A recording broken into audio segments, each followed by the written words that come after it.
السلام عليكم حبيباتي، مرحبا بكم في فيديو جديد ووصفة جديدة. وصفة اليوم ان شاء الله راح تكون شامية او قلب اللوز بمقادير مضبوطة. للأمانة هذه الوصفة او الطريقة للشيف علي كانت دارت ضجة العام الماضي، حبيت نجربها هذا العام ونشاركها معكم ونعطيكم رأيي فيها ونصائح باش تنجح لكم. نتمنى ان شاء الله يعجبكم الفيديو وتشتركوا في القناة وتفعلوا الجرس باش يوصلكم كل جديد. ونبدو على بركة الله مع بعض الوصفة. هنايا بالنسبة للسميد، عندي السميد لازم يكون نوعية جيدة ويكون الخشن، ما يكونش المتوسط، يكون سميد خشن. عندي 6 أكواب من السميد الخشن، عبرت بهذا الكوب اللي القياس تاعه 220 مليلتر. نضيف رشة ملح. بالنسبة للوصفة الأصلية تاع الشاف دار في كيلو من السميد الخشن دار 700 غرام من السكر. هنايا درت 6 أكواب سميد خشن، درت معاه 3 أكواب تقريبا إلا ربع من السكر. يعني حبيت نقص في كمية السكر باش ما تجينيش حلوة بزاف. نضيف هنايا السكر ونفرك باليد بهذا الشكل. ما تفركوش بزاف لانه لما نزيدوا الماء الساخن راح تذوب حبيبات السكر. فرك خفيف بهذا الشكل. بالنسبة للماء هنا عندي كوب الى ربع، يعني 180 مليلتر ماء دافي حتى ساخن، وتفركوا بالاصابع بهذا الشكل. حبيت نسرع من الفيديو باش ما يجيكمش طويل. تقريبا هذه العملية دات لي 10 دقائق باش تذوب كامل حبيبات السكر مع السميد. تفركوا بهذا الشكل وتضيفوا الماء بالتدريج، يعني كل نوعيه تاع السميد وحسب درجه الامتصاص تاعها، ما تضيفوش الماء على دفعه واحده. تقريبا ما راحش يفوت لكم كوب من الماء. تفركوا بهذا الشكل، ما تضغطوش، فقط فرك خفيف. كما قلت لكم انا حبيت نقص من كميه السكر. في الوصفه الاصليه الشيف علي دار في كيلو من السميد الخشن 700 غرام من السكر وضافها على مرحلتين. يعني حبيت نغير شويه في الطريقه، ما ضفتش على مرحلتين السكر، ضفته دفعه واحده كما راكم تلاحظوا بهذا الشكل.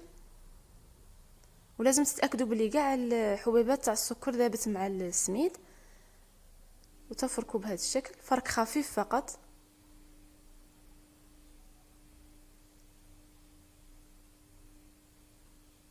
حتى تحسوا انه اليد تاعكم بدات تلمع او تتعسل كما راكم تلاحظوا بهذا الشكل. راح نوريكم في الفيديو اللمعه اللي تجي في اليد وتحسوا انه الحبيبات تاع السكر كامل ذابت.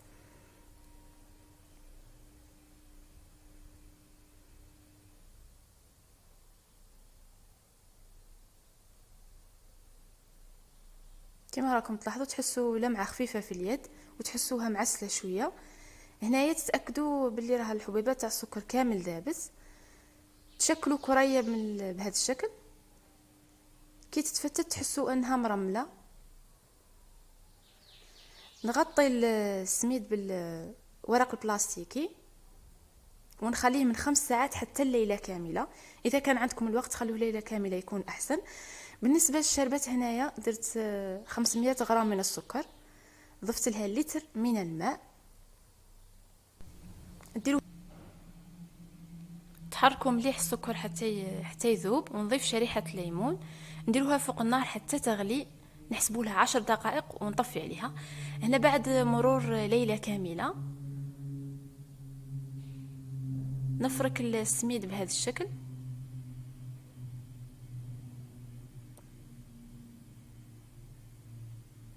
كل ما خليتوها ترتاح كل ما كان احسن. تقدروا تخلوها 24 ساعه تجيكم النتيجه احسن. هنا بالنسبه للزبده المذابه 50 غرام، يعني ربع كوب. ذوبوا الزبده وتخلوها تبرد وتضيفوها وتفركوا بالاصابع بهذا الشكل. بالنسبه للوصفه الاصليه هنايا الشيف علي ضاف السكر كما قلت لكم على دفعتين، على مرحلتين. ولكن بعض من الاخوات اللي جربوا الوصفه كاين اللي دارت السكر في مرحله الاولى، ما دارتهاش على مرحلتين. حبيت نشاركها معكم بهذه الطريقه. بالنسبه للماء هنايا لازم يكون دافي، كوب الا ربع. نضيفه بالتدريج وما نعجنش، نفرك فقط بهذا الشكل.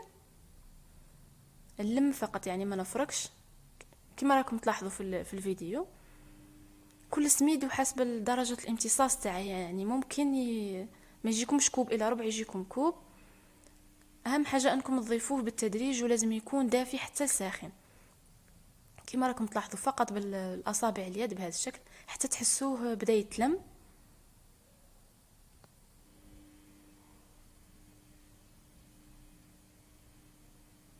ولازم ملاحظة مهمة، السميد لازم يكون خشن.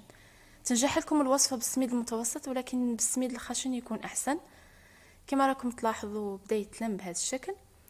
لما نشكل كرية ما تتفتتش كما راكم تلاحظوا. هنايا خلاص ما نزيدش الماء. هنا بالنسبة للحشو درت 4 كيلات من الكاوكاو محمص ومهرمش، وضفت له نصف كيلة من السكر وملعقة كبيرة من القرفة.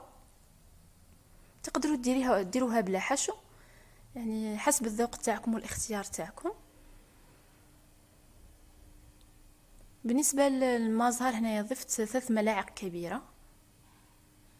كاين اللي يضيف الكاكاو في هذه المرحلة، انا ما نحبهاش بالكاكاو، حبيت فقط ذوق القرفة مع الكاوكاو، ولكم الاختيار بالنسبة لهذه المرحلة. نفرك بهذا الشكل باليد. راح اخلي لكم المقادير وقطر الصينية في اسفل الفيديو. يعني هذه الوصفة صدقة جارية على صاحب الوصفة الشيف علي. بالنسبة للصينية هنا القطر تاعها 30 سنتيمتر، دهنتها جيدا بالزيت ونفرغ نصف كمية السميد. بالنسبة لي من درت الحشو نقسم كمية على 2، اللي ديرها بلا حشو تتفرغ كامل الكمية تاع السميد. نوزع هنايا السميد على الصينية ونساوي بهذا الشكل.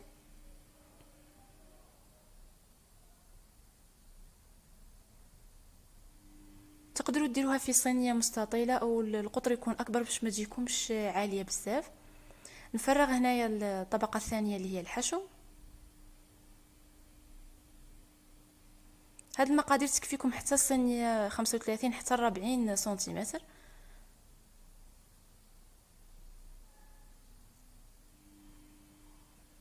نفرغ الطبقة الثانية تاع السميد ونوزعها فوق طبقة الحشو.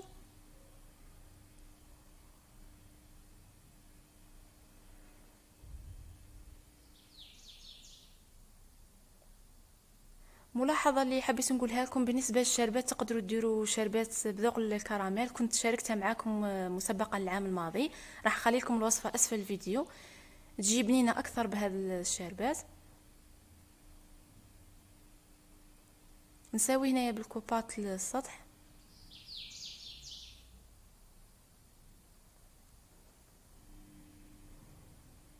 نساوي السطح جيدا.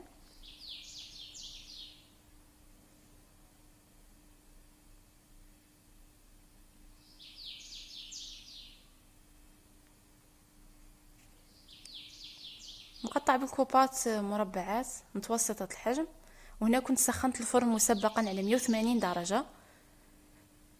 بالنسبة للطهي راح تديكم 45 دقيقة من الأسفل، وتشعلوا عليها من الفوق تأخذ اللون الذهبي إلى المحمر.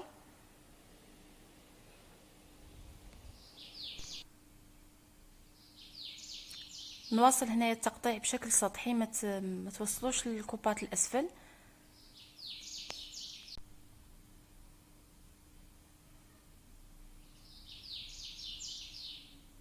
هنا بالنسبة للزبدة ذوبت تقريبا 100 غرام من الزبدة،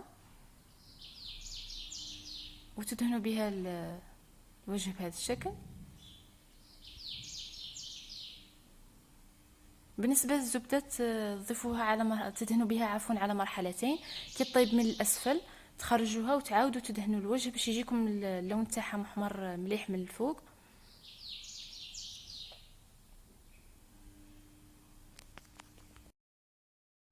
نزين هنايا باللوز او الكاوكاو، كما تقدروا تخلوها يعني سامبل بلا ما تزينوها. كما قلت لكم هنا الفرن يكون مسخن مسبقا على 180 درجة، وتخلوها تتحمر مليح من الاسفل تقريبا 45 دقيقة، وتخرجوها تعاودوا تدهنوا الوجه بالزبدة وتشعلوا عليها من الفوق. كما راكم تلاحظوا هنا ذوبت كمية من الزبدة بعد ما تحمروا لي الجوانب. دهنت هنايا جيدا بالزبده ورجعتها للفرن من الاعلى تاخذ لون محمر. تجي بزاف بزاف بنينه وهايله. نتمنى ان شاء الله تجربوها وتشاركوني رايكم اسفل الفيديو، وصدقه جاريه على صاحب الوصفه. وراح اخليكم وصفه قلب اللوز اللي كنت شاركتها معاكم العام الماضي. تجي ثاني بنينه وهايله. والشربات كما قلت لكم انا جربت شربات بذوق الكراميل. هنايا بعد ما طابت مليح وتحمرت، هنا الملاحظه ما قلتها لكمش بالنسبه للشربات، كنت حضرتها بليله مسبقا وضفت ليها كوب تاع شاي ما زهر. بعد ما يبرد الشربات نضيف ما زهر. هنايا نسقي قلب اللوز وهي ساخنه، نسقيها على دفعات. بعد ما سقيتها خليتها دخلتها للفرن ساخن، يعني كل ما تسقوها تدخلوها للفرن الساخن وتسقوها على دفعات، تخلوها تتشرب مليح. من الاحسن تخلوها ليله كامله، ما تقطعوهاش في نفس الوقت، تخلوها تتشرب مليح وتقطعوها. اتمنى ان شاء الله يكون عجبكم فيديو اليوم، وصفه اليوم، وتجربوها وتشاركوني تعليقاتكم وتشتركوا في القناه وتفعلوا الجرس باش يوصلكم كل جديد. والى اللقاء ان شاء الله في فيديو جديد ووصفه جديده ان شاء الله.